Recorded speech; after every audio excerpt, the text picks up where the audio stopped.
Yeah, I'm Harry. I do the vocals and the guitar. I'm Jacob. I'm on drums. I'm Joe. I play saxophone.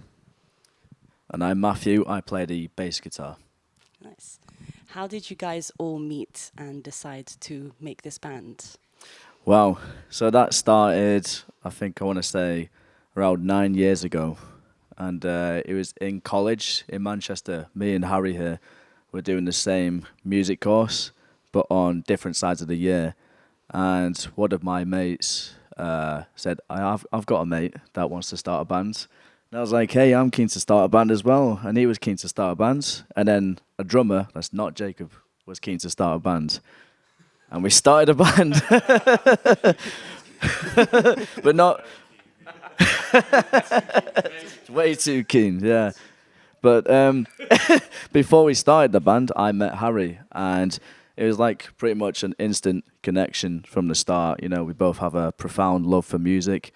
And when we started the band, it was just straight away we wrote about 3 to 5 songs. And before we know it, we were doing our first ever show at Ruby Lounge, which is now shut down. R.I.P. Don't need to go there. But it's been this way for about 5 years. This was, again, before Joe and Jacob were in the band yet. So we had a different lineup. We were playing different style of music. Was it still the same band name, Maruja? Yes, it was. And that was Harry who started it. He was on holiday in Spain. And it's so uninteresting, honestly. Like, I'll tell it anyway, just in case you want to know, the viewer. But he was next to a shop in Spain on holiday. And it was called Maruja. And that's how it started. Wonderful. The name's not deep at all, but our music is. And for 5 years, that was good, wasn't it? For 5 years, we were just playing like kind of the same old music, and we were like, we want to try something different. So we thought, let's bring in a sax player. And Harry over here, he saw a video of Joe playing live, and he was very interested in bringing him on board because he's just amazing at what he does. And so we brought him on. And so I want to say that's like 4 or 5 years ago now. Then our drummer left and our other guitarist left. And then that's when we brought in Big Jakey here. And he was just an absolute monster on the drums. And since that point, it's just developed into the absolutely crazy sounds that you hear today. Yeah, nice. What music course were you doing in that college? We were doing a performance course to begin with, and then I quit because I didn't like the way that they were teaching me particularly. Which school or college, university? Manchester College. Okay. There'd be certain things like, because I'm originally a drummer, and I was playing drums in like the college performance, and they'd mark me down for reasons of being like, they said, you were the leader of the band. The drummer shouldn't be the leader of the band, so they'd mark me down and stuff like that. So to me, that's a subjective thing anyway, you know, and that shouldn't be a something. If anything, you should be marked. So, and I was playing with some people that weren't particularly outgoing in their performance, and I always have been. So I decided to switch and go to a technology course instead. And then I decided to leave that because I went to work in a giant walk-in fridge in M&S for 3 years. Which was, I don't know why I did that. I was like, I'm in a band now, that's my life sorted. But and then 10 years later, now it's only just happening, so. It's been a lot of hard work and patience, but yeah, we're getting there. Yeah, nice. And what about you two guys? Do you have a background as well with music studies? Hi. Yeah. Oh, yeah. So I flunked my GCSEs, then flunked my A-levels, and then I ended up doing double BTEC music. So it was pretty big time.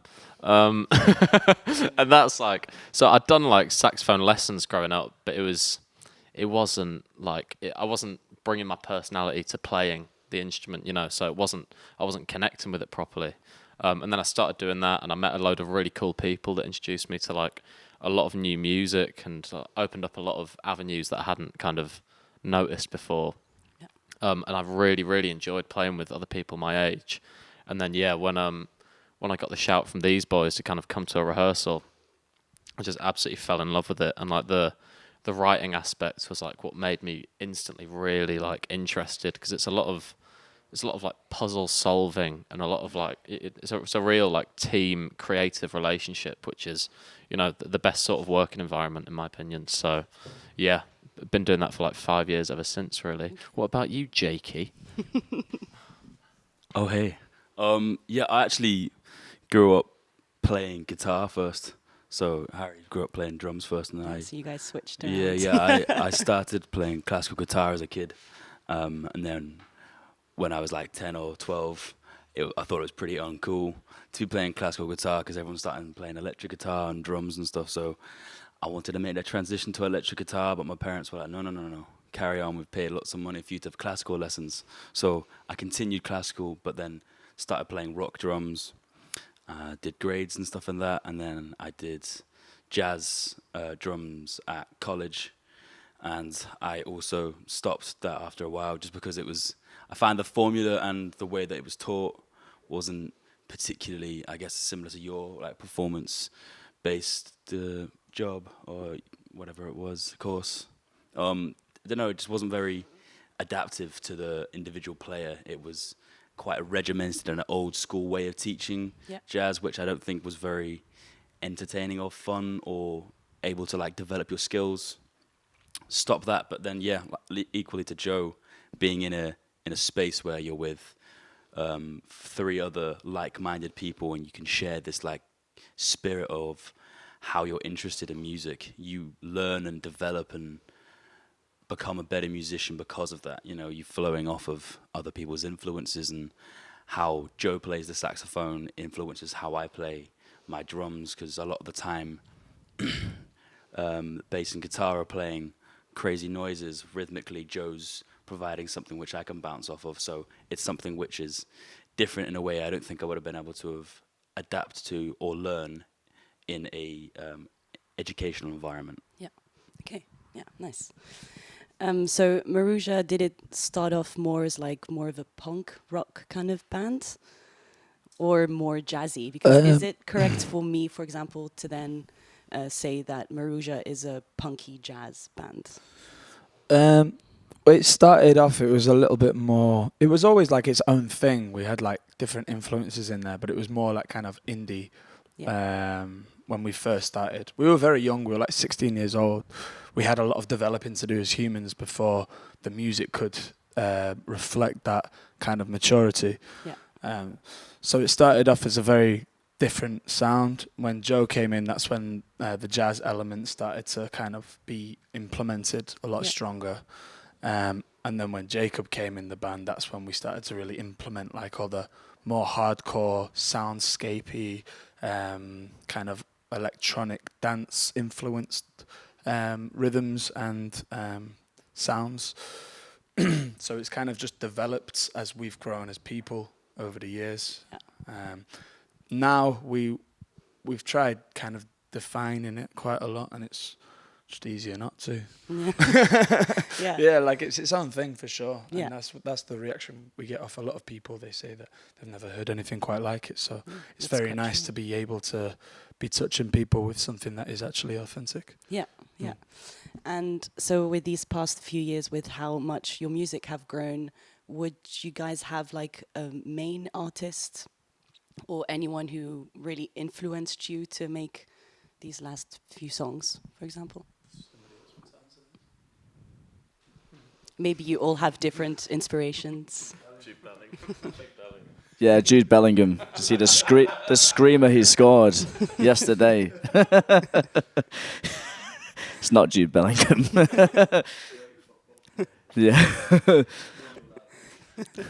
I think you were right on one aspect of that, in that I think each of us have like different influences. Like I think different artists have impacted us, the 4 of us, greatly. Like as individuals, but also there is like bands that we listen to on a regular basis to to really help and inspire us, because that's where a lot of like the jam elements in our music, they kind of were influenced by bands like Swans or Comet is Coming.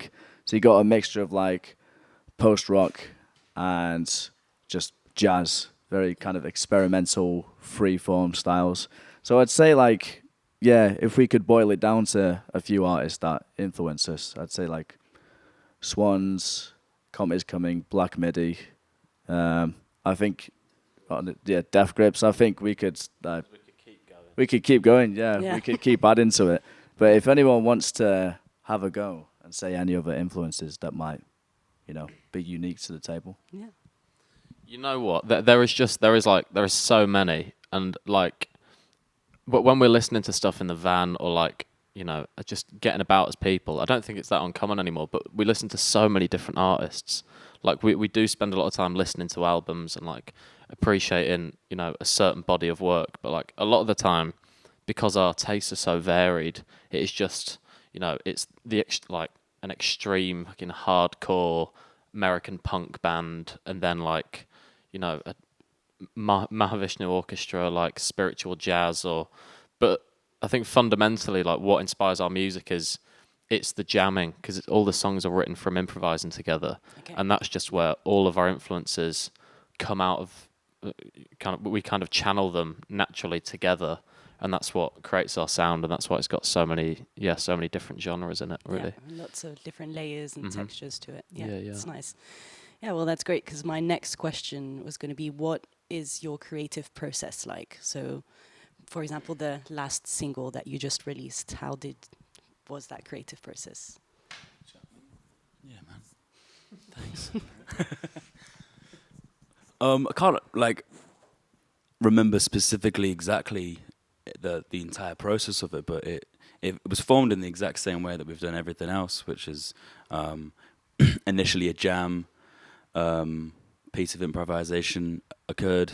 So when we have practice sessions, we'll go in, and unless there's a immediate gig that we have to, really crack out the set for, we'll say hi to each other, put a phone in the middle, and then someone will start jamming, and it could be either 20 minutes long or like an hour and a half long. We'll go through it, and it's kind of takes over your mental state. You're in a subconscious level where you're not really even thinking about what you're playing. Yeah. You're just bouncing off the energy and the communication in the room in this non-verbal kind of telepathic sort of way where you're just speaking through what you're playing. Yeah. Come out of it, have no idea really what you've done. Then we'll just go about the rest of the practice, and then we'll share that single recording, listen back to it individually, and then the next time we come in, we might pick a certain point that we thought was most poignant or had like the coolest riff or like this really hard-hitting section, and then we'll work on it from that. Sometimes it's like chopping and changing it, adding little bits in from other parts of the jam, or it's literally just jamming that particular point. Yeah. And I think the particular song you're on about, One Hand Behind the Devil, it uses the bass delay that Matt's playing as a sort of like the basis for it, and that was kind of like how the jam spawned, and that's where it starts with and has a lot of layers that come and go from that. So it's an improvised section that we've then developed into the song that you hear today. Yeah, so I guess you guys don't really have any trouble with communicating when it comes to, when you have jam sessions. You all just bring your ideas to the table and then you get along with it. Yeah, for sure. And like we don't even talk about it at all, like beforehand. Like if we haven't seen each other for a few days, we'll like catch up with each other, see how we're doing, what troubles we're going through, anything that's like being, a worthy and interesting thing that's happened to us, have a little conversation, and then dive straight into it. So sometimes if we're feeling like particularly angry, or, there's something which has affected us quite deeply in that week, we'll express to each other, and then I think that kind of bleeds and comes out in the music immediately afterwards. Was that how your song Rage was born? What were you angry about? Rage was actually slightly different. I think Rage wasn't, or it was somewhat spawned out of a jam, but that was very much us like dissecting different parts and being like, okay, that chord progression works, and we really kind of built that up in a room together over a couple of days, just intensely, like kind of looking at each other's parts and saying, that could be better, or that's not quite right there, and this breakdown doesn't work here. And then after a while, when everybody puts their ego aside and they're able to take criticism, then everybody can get the best products, you know what I'm saying? Yeah. Often as well, it's really good because, like, say, I don't know, I might write a verse or something, and, you know, Joe might be like, oh, not sure about, like, that lyric there or something, and I'd be like, that plays on my ego, and I'd be like, you're gonna like the next one, you know what I'm saying? And then often that brings out the best in you as a musician, and I think it's very, very important as a musician to be able to do that and to be able to be honest with your bandmates about how you feel about their playing as well as your own. Yeah. You know? Yeah. Oh, that's great. Well, it's great to hear that. It seems like, you guys really have this fusion down, and you can you can feel that you just go along with anything, and so that's great. Thank you. And what's with the black and white theme with your album artwork and even your Instagram posts? Aha. So with all of the photography that we've used for the artwork so the first two singles we've got out are Tao and Rage. Yeah, I wanted to ask because Tao is very colourful. Yeah, it's the first so single, and then suddenly it's just all black and white. Yeah, so shout out to Trouser Project, who's an artist in Manchester who does her own she's got her own clothing range. She's got like a shop in Affleck's Palace. So if you're in Manchester, go down. So she was in our kind of friendship group of these people that started coming to our shows just before COVID, and they started coming, and we met her, and we played like her anniversary of her company, and then we were like, you've got wicked artwork, so let's work together on that single, and that was really colourful. And then Rage, we kind of went down a different background. That was a friend of ours, Cal Moores, a photographer. So again, it was we were evolving as musicians and artists in Manchester, so we wanted to represent that with the artwork that we were using. Yeah. So it was a really cool photographer, really cool artist using that. And then the next body of work was, we were kind of writing that and recording that over a really difficult time. So my dad got really ill, unfortunately, and my granddad was telling me about his dad, who was a photographer in Ireland in the 1920s to 1950s, and he was the only one in that area of Ireland with a decent camera, and no one really knew what cameras were at that point. People knew what they were, but it wasn't. You'll notice in a lot of the photos, you can see people's reaction to having a photo taken of them isn't the same as it is now. Yeah. And I found that a lot of the photos back then have a lot more character and a lot more, they're so much more natural because no one knows that the moment's being captured, so there's no kind of forced energy or anything. Mm-hmm. And it's just really representing what was happening in that moment. So the Tinker, for example, it's a guy playing the tin whistle who was a traveller going around a traveller community in Ireland, playing for this group of children. They're all smiling around him because he's kind of brought music. And all the other black and white photos are photos that my great granddad took. Great photos. Yeah. Oh, thanks very much. Yeah. I never met him, but shout out. Yeah, he's a really, really cool guy by the sounds of it. This one of his as well. Yeah.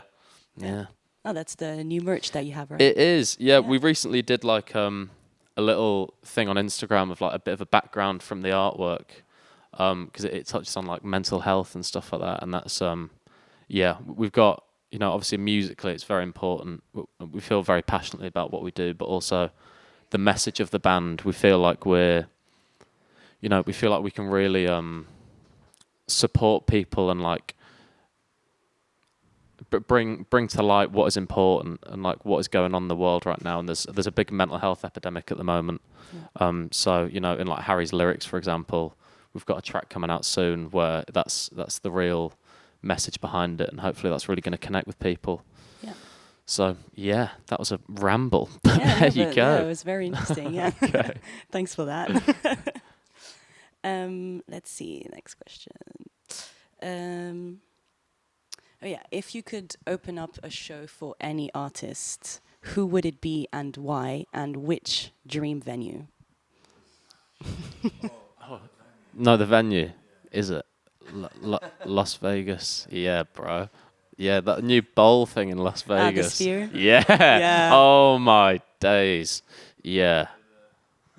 Brilliant. We will play there. Yeah. And you will be there. Who would be the artist? Jesus. You too. Yeah, you too, yeah. Don't know. Okay, nice. Well, Or No?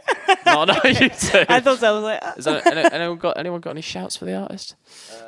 I'll jump on board. Go on. I absolutely love this band called Thieveray.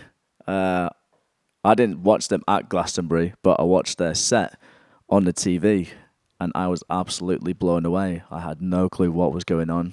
Like the first time I watched it, whole bunch of colours, makeup, costumes, choreography, just absolutely fire. So it would be an absolute dream to support them in the Las Vegas yeah.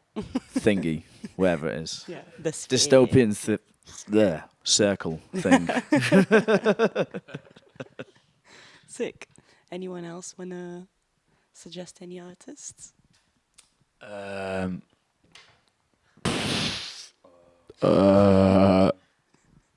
Kendrick Lamar is the best, isn't he? Yeah, He's the best. let's go. Kendrick. Yeah, very difficult to deny how good he is. So yeah, be pretty cool. Yeah. Even a collaboration, Maruja, Kendrick Lamar could sound very sick. Wow. If I do a verse with Kendrick, that'd be a dream come true, man. Yeah. You guys are independent for now, right? Yeah. Would you like to stay independent or maybe consider either signing to an indie label or would a major label be completely out of the question? Not out the question, no. I mean, at the moment, what we need really is funding and support financially, because there isn't a load of money in being a musician unless you get up to the top, and then there's loads of money. So at the moment, we're all kind of struggling a lot financially because, we're going on tour and we're not really making enough to quite break even, and we can't work because we're on tour. So we have a lot of outgoings and no incomings. Yeah. So that's why selling merch and stuff is so important to us right now, because it literally helps us live. Yeah, of course. So a label would be able to provide us with some support that we wouldn't have otherwise, which is something that obviously is beneficial to us and would be going forwards. Also, the reach that they have is, being able to get our music onto a wider platform for more people to consume. I think that the music is deserved of that. So we would never say no to anything. Or we're in talks with some people, and we'll see where those talks lead. Yeah. We will be. The plan is to retain ownership of our music because it's ours. Yeah, of course. So if labels are offering us deals where we retain ownership, then we're talking. Yeah. Okay, nice. Yeah, and talking about funding and all that, 2 years ago it was you got your van and all of your gear stolen. And then Louis Tomlinson donated £4,000. How did it feel to have that generous donation? And are any of you One Direction fans? We are now. No. We're big fans. Massive fans, yeah.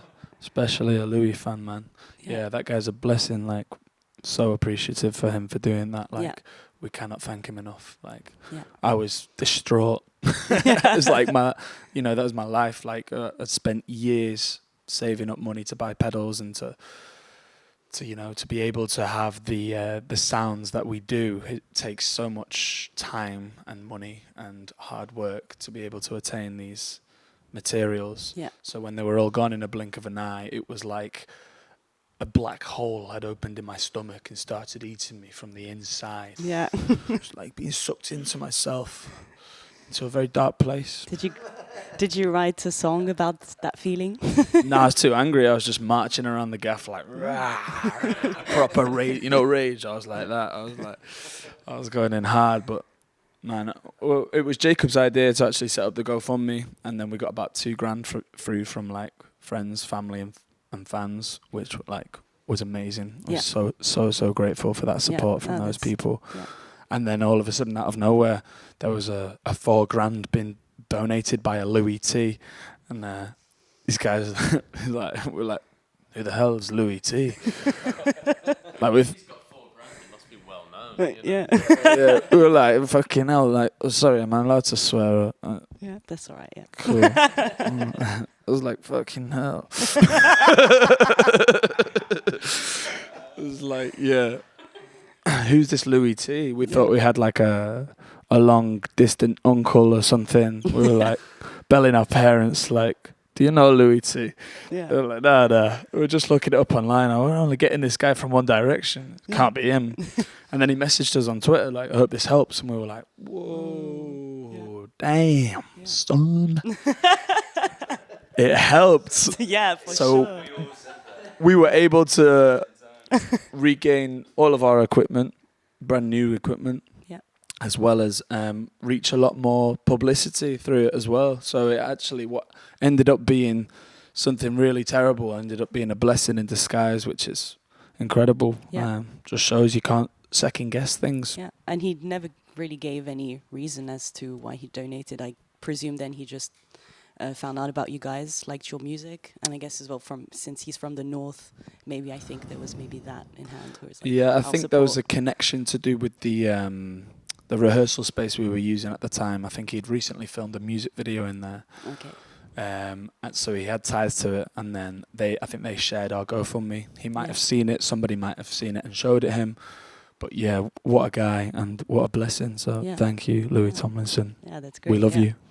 Yeah, because fundraising is really hard. Like even us as a non-profit organization as well, we struggle to find the needs as well to then be able to afford and do productions with people like you guys and stuff. So yeah, it's great to see that you guys already have a little fan base who really support you guys with the GoFund, and hopefully who are going to buy your merch as well, your new merch. Yes, thank So you. yeah. And what are your future projects looking like? So right now you're on tour. You have some new music coming up. You just dropped some new merch. Can you guys tell us anything more about that? Yeah, you guys want this side of the table. Go on, Matt. Well, other than this new material, we have, which is scheduled to be released next year, we have a third project that we've been working on. And,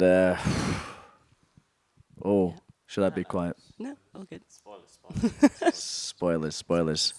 I'll give a tiny glimpse into it because it's all in the works right now. But we were in the studio mixing and recording some of our official next work that's scheduled for next year, and then we did something in the studio that was like a lightning in a bottle kind of moment. It was just pure magic, and it lasted quite a while. We were in the studio just doing our thing, you know, how before we were saying about rehearsal, how we just communicate through music. Yeah. Well, that lasted for a long time, and we're all just absolutely ecstatic about it. Yeah, And nice.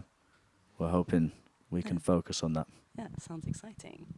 Right, before I pass on to the fast-paced questions, I want to ask you guys if you could use one word to describe Maruja, what would it be?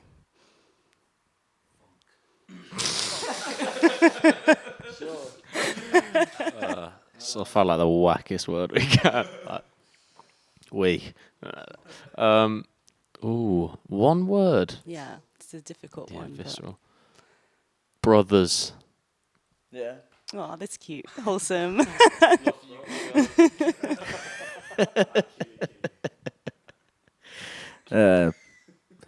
Sisters. Yeah. Brothers and sisters. That's two. Family, yeah.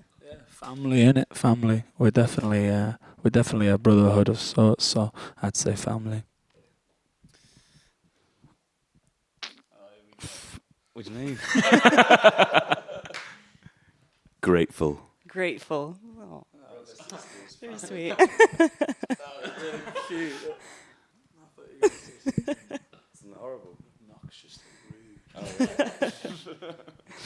All right, now the fast-paced questions. Try and with the mic.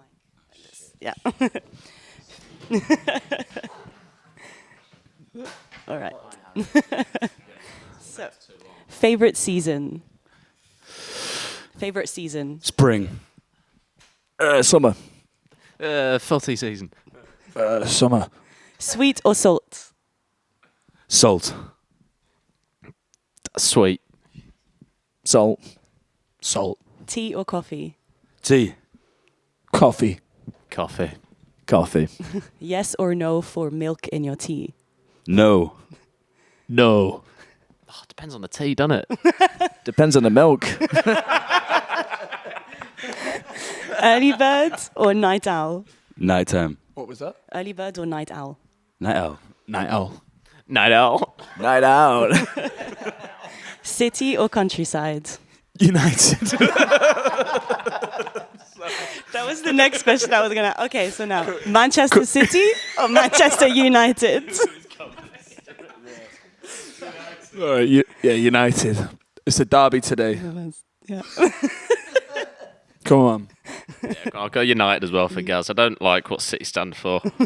Yeah, so Yeah, I absolutely hate United. I'm by all rights, I'm a City fan, but this is a fire question. United. Don't care. And finally, recording or performing? Performing. Performing. yeah, performing. Performing. Yeah. All right. Yeah. Well, thank you guys for this interview. Thank you everyone for watching. This was Maruja, and you can rewatch their show whenever you want, and make sure to like and subscribe. Thank you. Thank you very much. Thank you. Bye bye. Thank you. That was fun. That was a good one. I like the quick.